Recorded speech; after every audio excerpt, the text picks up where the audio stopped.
யார் உண்மையான வீரன்?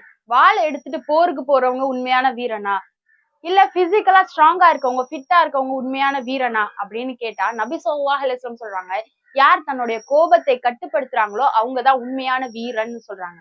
சோ நம்ம ஸ்ட்ராங்கா இருக்கணும் அப்படின்னா ஃபர்ஸ்ட் நம்மளோட எமோஷன்ஸை கண்ட்ரோல் பண்ணணும் அப்படின்னு நபி ஸல்லல்லாஹு அலைஹி வஸல்லம் சொல்லி தராங்க. கோவத்தை எப்படி கண்ட்ரோல் பண்றது அப்படின்றதுதான் நம்மள பெரும்பாலான மக்களுக்கு தெரியறதே இல்ல. ஆக்ஷன் ரியாக்ஷன் அப்படின்னு சொல்லுவாங்க. ஒரு விஷயம் நமக்கு நடக்குது அப்படின்னா அதுக்கான ரியாக்ஷனா தான் நம்ம கோபப்படுறது, நம்ம அழுறது, நம்ம ஸ்ட்ரெஸ் ஆகுறது எல்லாமே. சோ இந்த ஆக்ஷன் பீரியட்ல கொஞ்ச நேரம் நம்ம சிந்திச்சு எப்படி நம்ம ரியாக்ட் பண்ணணும் அப்படின்னு யோசிச்சிட்டோம் அப்படின்னாலே பெரும்பாலும் நமக்கு கோபமோ கவலையோ அழுகையோ வராது. சோ நம்ம கோபப்படாம இருக்கணும் அப்படின்னா ஃபர்ஸ்ட் அங்க என்ன சிச்சுவேஷன் நடக்குது, இதை எப்படி நம்ம ஃபேஸ் பண்ணணும், எதனால நமக்கு கோபம் வருது, நம்ம என்ன பண்ணா கோபம் வராம இருக்கும் அப்படின்றத நம்மள அனலைஸ் பண்ண ஆரம்பிச்சோம் அப்படின்னா நமக்கு நிச்சயமா கோபம் வராது.